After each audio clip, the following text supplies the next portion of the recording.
Welcome back. All right, 9 games in the NHL tonight, and there were some goals to be had. Apparently 5's the magic number if you want to win a game tonight, for most of them anyways. On this board, all of them took 5, and on the other board, some 5's in there as well. Speaking of which, this is a game board with 5 games on it, so apparently 5's the lucky number. It's the magic word for today if you want to Pee Wee Herman it up, I guess. That being said, let's go ahead and start things off with Dallas and Tampa Bay. This felt like a playoff game. It did. It was fun. It was exciting. Ottinger versus Elliott in this one. Colton scores early. It was a turnover, and he buries the rebound. Nemestikov and Perry with the assists at 1 minute and 20 seconds. Stars would try to answer. Blumel was denied in close. I've been impressed with him thus far. Bolts press at 5.5 minutes. The shots halfway through the period are 5-4 for Dallas. Power play then for Dallas, and they score. It's Marchment at 14:45 from Robertson and Hintz. Bolts press with 2.5 minutes left. There was a post then for Lundqvist in the final minute. It's 1-1 after 1. Second period, Bolts get an early power play. They would score on it at 4:47. It is Paul from Perry and Colton. He buries that one from the slot. But the Stars would get a power play and score on theirs as well. It's Pavelski from Heiskanen and Ben at 8:02. So Ben stays hot, and perfect night for the power play. Those are the only power plays Dallas got tonight, though. At 9:57, Dallas gets their lead. Robertson scores from Pavelski then. So Robertson with another good game. Pavelski with a good game. The Bolts would get a power play. It was killed off. Not long after it ended, Stamkos would score to tie the game from Cole and Killorn at 14:23. The Bolts would go back to the power play. There was a shorthanded rush for Dellandrea. The power play is killed off. So we're tied going into the third. Maroon and Ben had a bit of a chat before the period started. Nothing came out of that. Point has a net drive that's saved. Cole scores. There's an offside challenge. It counts. So Ian Cole gets his first goal as a Tampa Bay Lightning defenseman at 3:55 from Paul and Hedman. And because it counts, the Bolts go to the power play. There was a post for Kucherov. That power play is killed off. With 8.5 minutes left, the shots are 8-5 for Tampa. So they're ahead and they're playing well. Ref's told that he sucks. It's important to let the referee know, or else how would he know? Faksa fires one wide as the Stars press. The Bolts would get a power play, which leads to a shorthanded goal. It's Radek Faksa at 15:18. I know he hasn't been scoring a lot, but I'm still a big fan of Radek Faksa for his physical play and for his faceoffs. Stars then kill off the rest. Then Point was poke-checked on a net drive before he gets there, so good play there, and we go to overtime. Bolts control it early. Stamkos has a shot that deflects out. Hedman steals one from Sagan. Killorn was denied in close. Hedman then broke up a 3-on-1 for Dallas. Dallas really overweighted that one. And then on a rush, Killorn scores from Sergachev and Stamkos at 3:43. So pretty exciting overtime. It's won by Tampa Bay 5-4. 9-6-1 is their record now. Dallas is 9-6-2 with the overtime loss. The shots in this one, 10-9 Dallas in the first, 14-10 Tampa in the second. Both teams had 10 shots in the third. In the overtime, the shots were 5-2 for Tampa. Final shots 38-32 for Tampa. Power plays, Dallas a perfect 2 for 2. Tampa 1 for 5. Hits were 43-36 for Dallas. Ottinger with 33 saves on 38 shots. So statistically not a great night for him, but really I think it was the defense more than it was Ottinger. Elliott saves 28 out of 32, and I thought he was solid. So all right, there you go. Next up, New Jersey and Montreal. And this one really felt like it was lopsided after the first period. It's Vanacek versus Allen. Allen holds on to a shot from Smith. Wood then had a rush chance. That was saved. The Devils get a power play. It was killed off. Good penalty kill by Montreal on that one. The shots are 9-7 for Montreal with 8 minutes left. They came out and they held their own against New Jersey for as long as they could. Habs get a power play, but the Devils did not let them set up. That power play was killed off. So you go to the second period with it scoreless. And again, Montreal making it a challenge. However, the Devils would get a power play and score on it. It's a good cycle. It was buried. No chance for Allen. Hughes from Bratton Hamilton at 3:57. And then at 6:06, Hamilton blasts one home to make it 2-0. Hischier was denied on a fast break. And then not long after, on a rush, and a bit of a bounce in favor of the Habs that sets up the goal, Dodonov scores from Monahan and Savard at 9:55.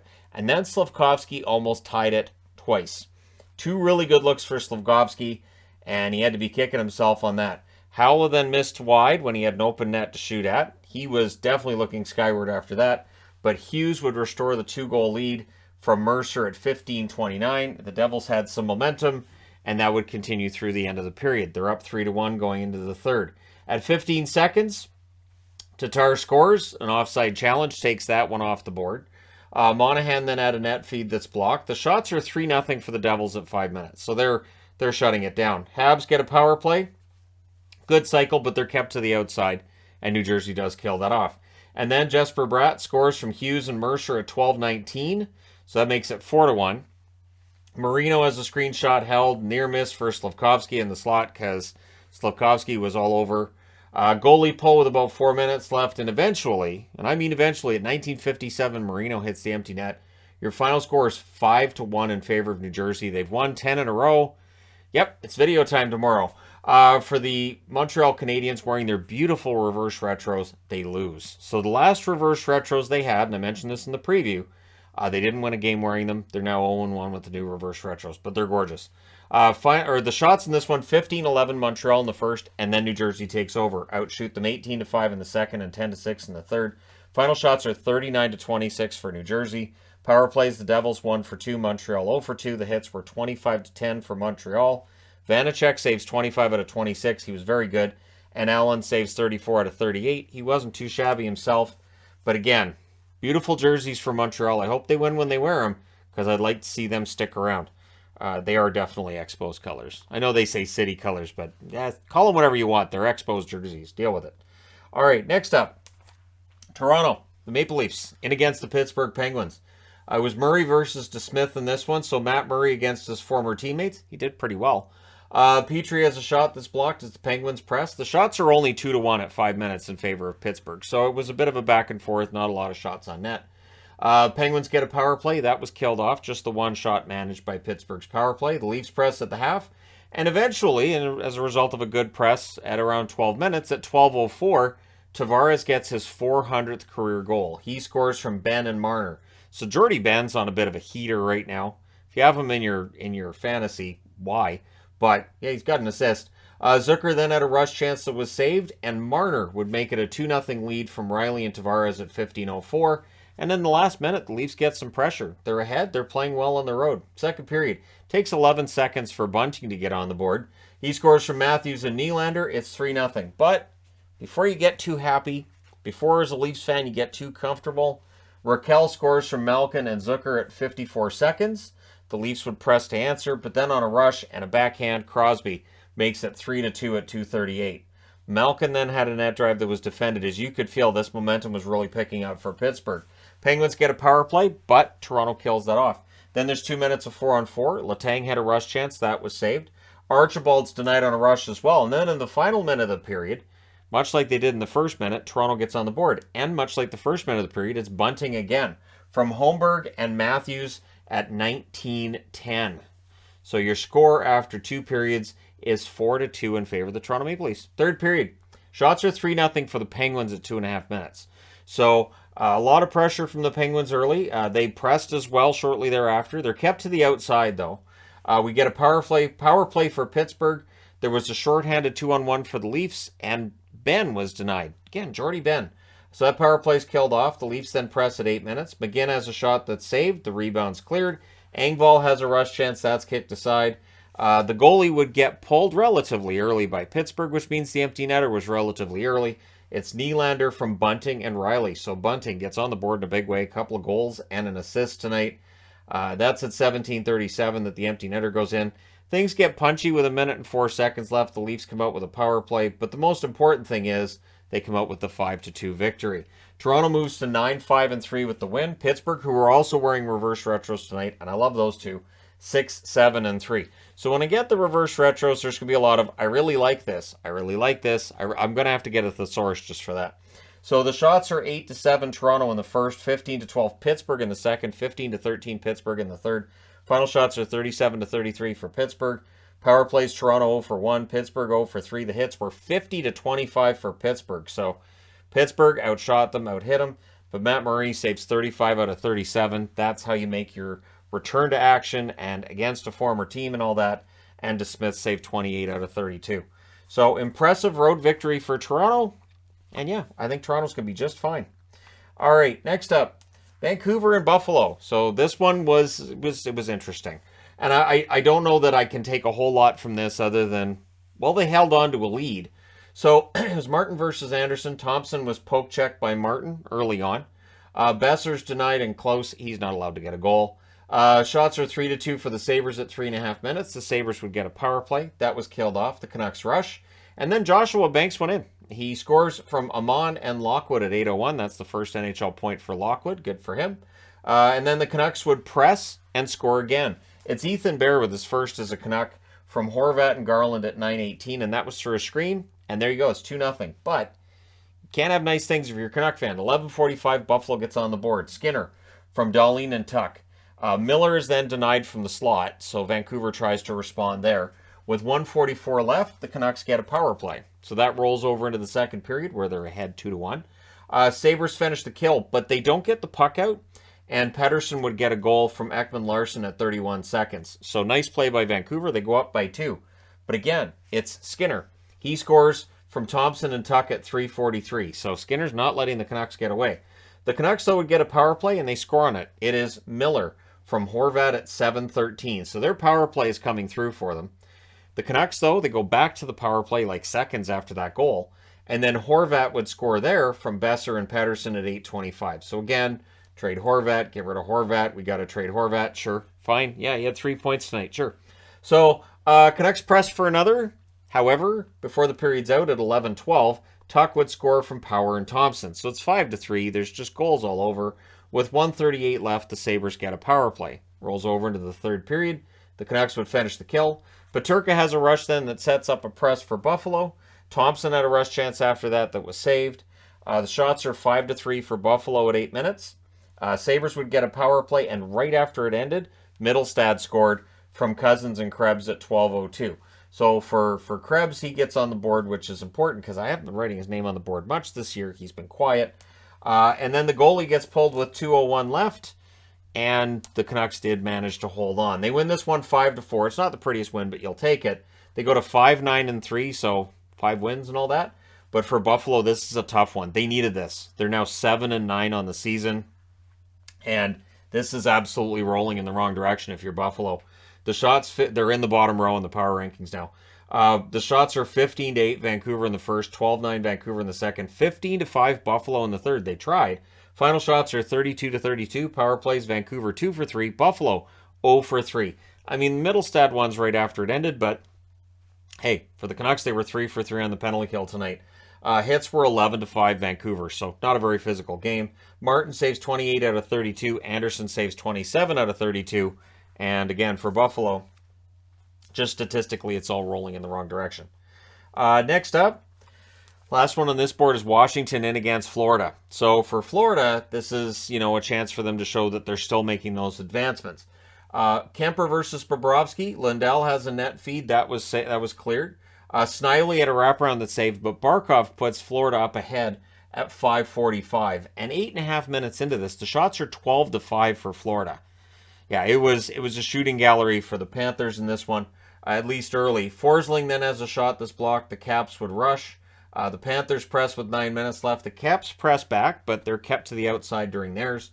Lomberg has a rush chance that's held. The Caps get a power play with 15 seconds left. So that rolls over into the second period. The rest of that power play is killed off. A hit on Verhaeghe draws a crowd. He would exit briefly, but yeah, draws a crowd. And the Panthers come out of that with a power play, and they scored on it, so it must have made him angry. Reinhart, who's been cold and finally looks to be heating up, scores from Ekblad and Tkachuk at 3:46. The Caps then get a power play. Shorthanded rush by Eric Stahl was saved. That power play is killed off. The Caps go back to the power play. That's killed off. The Caps power play is becoming a major problem for them this week. So things get pushy after a save by Kemper. We end up with a 4-on-4. During the 4-on-4, well, the Caps do score. It's Strome from Snively at 15:04. The Caps then get another power play. Shorthanded Barkov rush was held. That was killed off. Barkov was very good as a penalty killer tonight for Florida. Then there's a press by the Caps in the final minute. So going into the third period, it's 2-1. But it feels like Florida should be ahead by more than that. They've had 36 shots through 2 periods, and Kemper's keeping this close.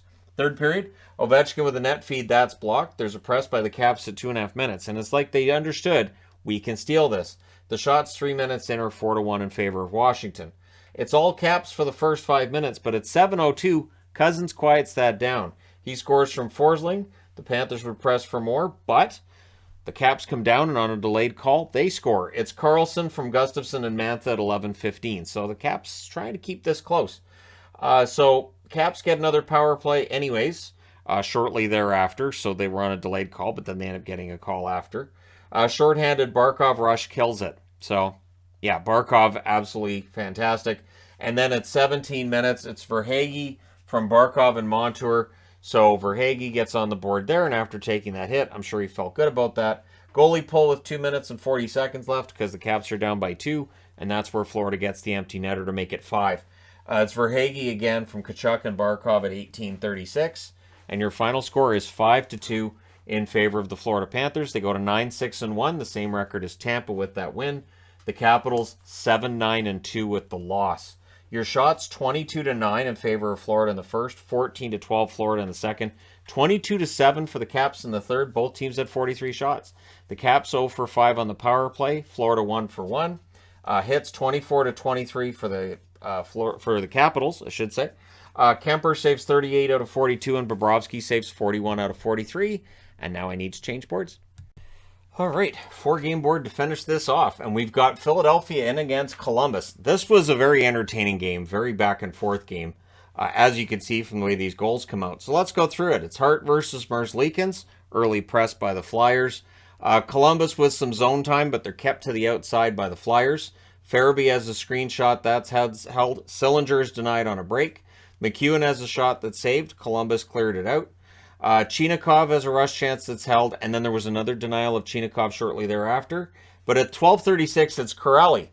The Flyers with a line change at the wrong time. You got to make sure it's in their end when you start doing that, because then you're just leaving yourself shorthanded.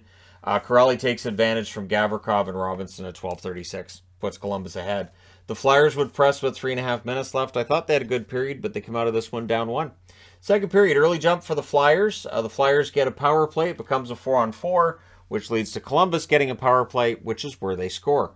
It's Jenner on the power play from Goudreau and Johnson at 5:36. Jenner just shovels it in the net. It's 2-0. But the shots are 7-3 for the Flyers at 7.5 minutes. They're playing very well, and eventually they're rewarded. It's Hayes from Konechny and Lawton at 8:54. Good forecheck by Philadelphia sets that up. Columbus presses to answer, but at 12:16, on a rush, Noah Cates scores from McEwen and Frost. Really nice pass by McEwen, and Cates buries it. I'm surprised by how well McEwen's playing and that he cleared waivers. Because, honestly, I think McEwen right now is playing some of his best hockey. So Elvis gets hurt and limps off. Columbus had a lot of players that got hurt tonight.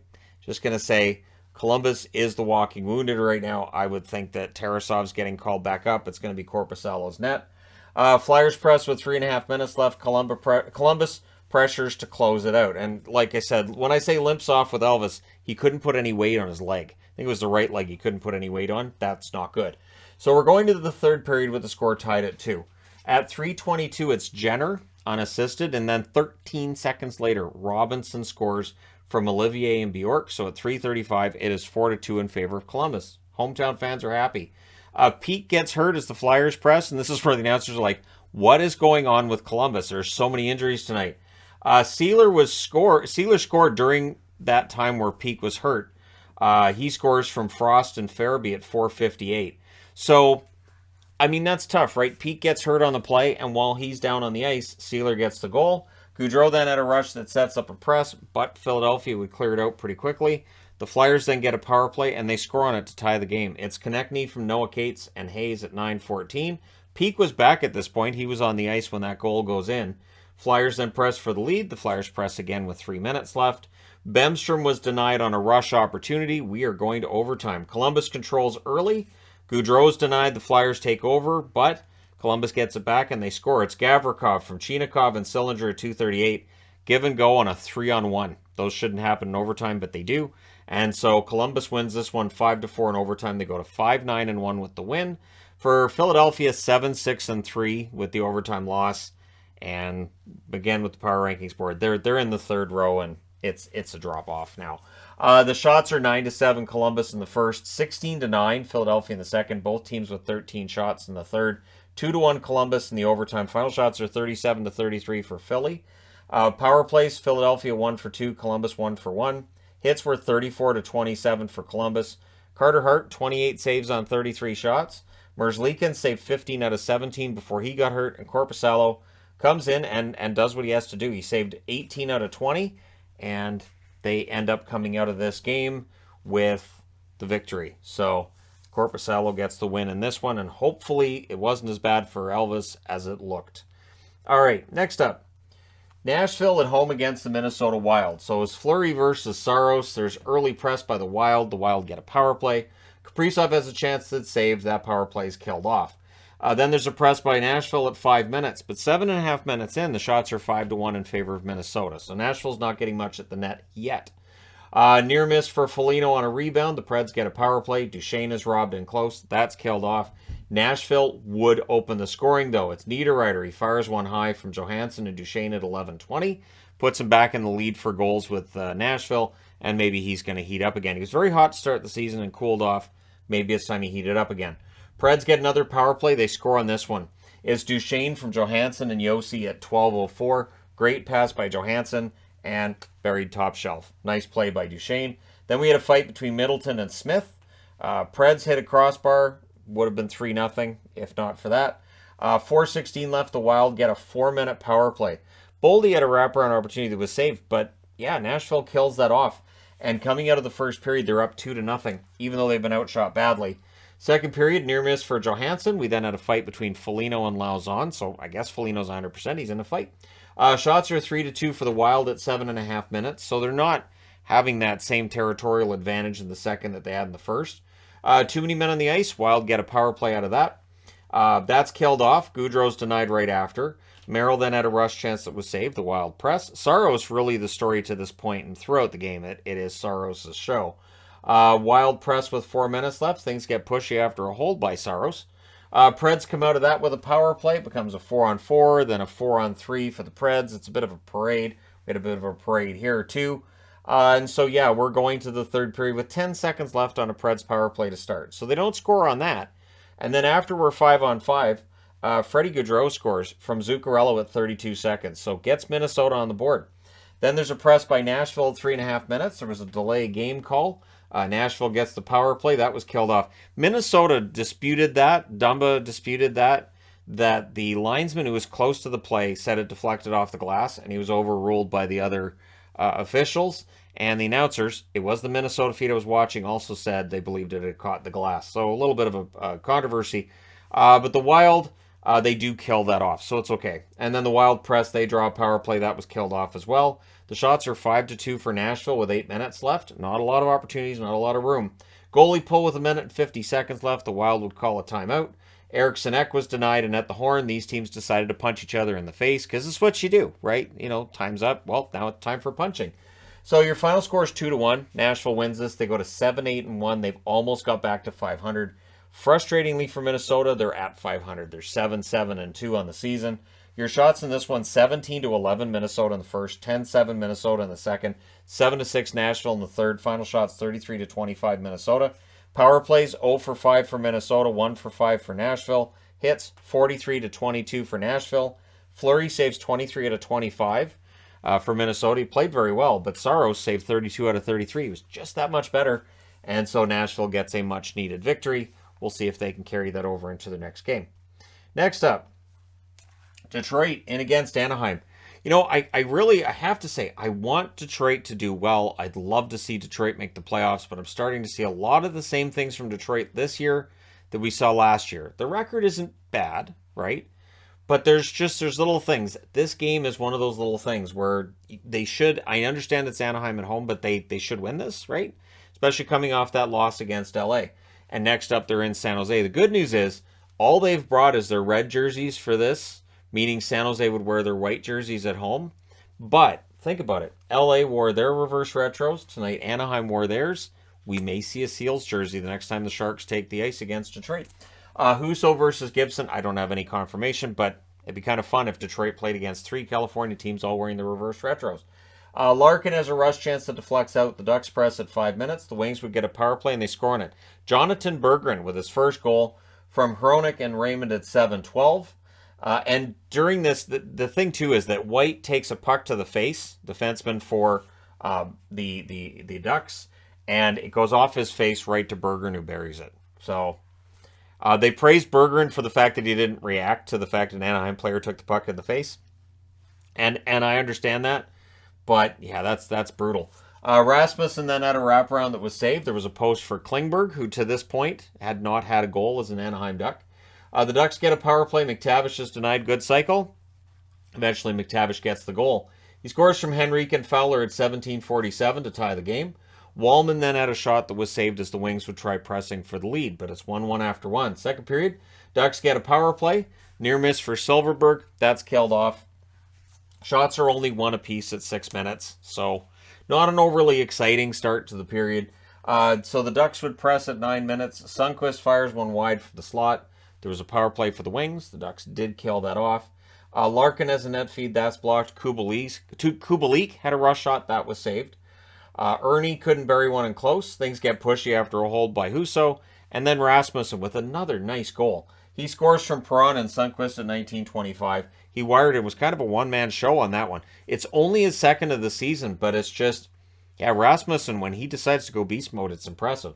So it's 2-1 for Detroit after two. Third period. Wings press at 3 minutes. Vetrano had a shot that deflects out. There's a power play for Detroit, and we were going to start a parade. It becomes 4-on-4 for 1 minute and 2 seconds. Then Detroit takes another penalty, which makes it a 4-on-3 for 12 seconds. So Anaheim's got the player coming out of the box first, so it becomes a 5-on-3 for 50 seconds. It's a strong penalty kill. They do kill that off. Hard work, shot blocks, helped get them to kill that one off. The Wings then get another power play as the parade just continues. We then had 10 seconds of 4-on-4. Raymond's stick flew over the glass, and an Anaheim fan went, "Hey, souvenir." No, they take it back, and it goes back to Raymond. That's killed. It's all killed off there. Lundestrom then had a near miss on a rush. Goalie pull, Ducks timeout with 1:26 left. And whatever they discussed worked. It's Klingberg with his first as a Duck from Fowler and Zegras at 19:13. Perron then nearly scored to finish it in regulation, but we're going to overtime. The Anaheim Ducks do not have a regulation win this season. Remarkable. Larkin has a shot that's saved. Roenick had a rush chance held. Siders denied. The Red Wings were in control of the puck for the first 2.5 minutes, and it looked like the Ducks were going to wilt. However, on a turnover by Bertuzzi, who was playing his first game in quite some time, Strome would score from Zegras at 4 minutes and 10 seconds. The Ducks win this one in overtime, 3-2. They go to 5-10-1 wearing those nice reverse retros that look a lot like just a third jersey. And the Detroit Red Wings drop to 7-5-4 with the overtime loss. And again, it just feels like for Detroit, these are the games they're losing that they should win. And it's feeling like Detroit's probably falling off and probably going to end up on the outside looking in. The good news is there's a lot of round 500 records, and they could still sneak their way in. And it's early. Shots are 13-10 Detroit in the first, 10-9 Detroit in the second, 9-5 Anaheim in the third, 5-2 Detroit in the overtime. Gibson was very good in overtime. Final shots are 33-30 for the Red Wings. Power plays, Detroit 1 for 4, Anaheim 1 for 5. Hits were 18-17 Detroit. Husso saves 27 out of 30. Gibson saves 31 out of 33. That's not bad. All right, last game of the night, Vegas and San Jose. This one floored me. Not going to lie, this one floored me. Vegas is money in third periods. Third periods, they're one of the best teams at locking it down. Tonight, I don't know what happened. Maybe San Jose's tired of not having a rivalry here. So it's Reimer versus Thompson. Pietrangelo has a screenshot that's held. And the shots are 4-1 Vegas at 6 minutes. And I thought, yeah, Vegas is probably going to blow them out. This is just the way it works. It's fine. LeBanc fires one high from the slot. Meyer has a rush chance that's held. Nieto couldn't bury one. Vegas with some turnover problems early in this game. Vegas presses at 9 minutes. Hertl fires one wide on a rush. Things get pushy after a hold by Reimer. There wasn't a lot of that tonight, though. Marchessault is then denied. The Sharks get a power play. There was a shorthanded rush by Eichel that was broken up. They do kill that off, but Eichel would get the goal before the period's out at 19:56 from Theodore and Stevenson. Great pass by Theodore and buried by Eichel. It's 1-0 Vegas after one. Second period, early jumps for Vegas. They would also get a power play. The Sharks do not let them set up. One thing that is always consistent with the Sharks, their penalty kill is fantastic. And against Vegas tonight, they showed it again. So this killed off just the one shot. Lindblom then is denied in close, and then Cunnin would score from Carlson and Sturm at 8:06. It's suddenly tied. And it was a really good press. The referee's told that he sucks because Marchessault wanted a call there. I know he sold it. I think he would have been mad if they'd called the penalty and thrown an embellishment call in there as well. But hey, anyways, that didn't make him happy, or the fans either. Sharks then press for the lead. Carlson falls over. He did the exact same thing he did the other night. Exact same thing. You know where he falls over? He did it again. And they even said it's absolutely picture perfect, the same thing he did the other night. And he just loses an edge. He starts skating sideways and his legs go, nope. And he just falls over. And honestly, it gets a chuckle out of me. It is funny. And again, I'm a fan of Carlson, but seeing somebody skating out there as well as I do, it just makes me feel better. Although I don't think I can skate as fast as him or get up as fast as him, but the falling over part, I've got that down. So yeah, that happened. And then Marchessault would score from Pietrangelo at 15:53. That was not after Carlson fell over. This time Vegas did get a rush, but the play ends up being defended and it doesn't end up in the back of his net, which it did the last time he fell over. So it's 2-1 for Vegas after 2. And I'm thinking, all right, well, it's close. You know, San Jose's done as well as they can. Third period, 1:03, Nieto. Good press. He gets a goal from Barabanov and Vlasic. And Barabanov had quite the game. Shots are 3-2 for the Sharks at 4 minutes. Now, it's not strange for Vegas to come out flat in the first and second periods. It's not. The one thing with their game is that usually in the third period, they're awesome. I was even thinking to myself watching this, I was like, you know, I could make a joke out of how you could have Vegas play better if you just tell them it's the third period every period. They'd win games 9-1. But this game was different. So Kolasar's denied on a net drive. Vegas gets a power play. Really aggressive penalty kill by the Sharks. Not stupidly aggressive where you take a penalty, but aggressive enough that they kill that one off. LeBanc hits a post as the Sharks press. Meyer had a rush chance. That's held. With 5:50 left, Vegas gets a power play. And yep, again, I was thinking, well, they're going to score because it's Vegas. It's the third period. It's a tie game. They didn't. It was killed off. And again, San Jose did really well to kill that off. And then with 3:45 left, the Sharks get a power play and they score on it. Yeah. Timo Meier scores from Couture and Barabanov at 17:13. It was a one-timer. It was a really nice play by Barabanov to set that up. And then Couture gets it over to Meier right away. So Meier has definitely heated up. I think that's 7 goals for him this season now. Remember how long he went with nothing? Now he's getting goals. As I said at the time, he's at least getting opportunities. So they pull the goaltender at 18:10. The empty net is hit by Couture from Hertl and Carlson. They pulled the goaltender again at 19:44 from the other end of the ice. Mario Ferraro hit the empty net. So your final score ends up being 5-2.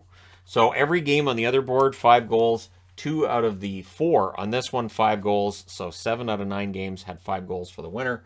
San Jose goes to 6-9-3 with the incredible victory over Vegas, who dropped to 13-4. So their overall record's still really good. But for San Jose, who knows? Maybe they're heating up. Shots are 11-6 Vegas in the first, 12-9 San Jose in the second, 11-6 San Jose in the third. Final shots are 29-26 for the Sharks in Vegas. Power plays, Sharks go 1 for 2, Vegas goes 0 for 3. The hits were 35-27 San Jose. Reimer saves 24 out of 26. He was very good. Thompson saved 24 out of 27. And there you go. Really, really surprising result. I like surprising results because it's nice to be surprised and to see that this league has definitely got some level where, you know, teams are capable of winning on any given night. Makes it more interesting to watch the games. So there you go. Let me know your thoughts in the comments section below as always. Don't forget to hit like and subscribe if you're browsing your way through, you just happened upon this video.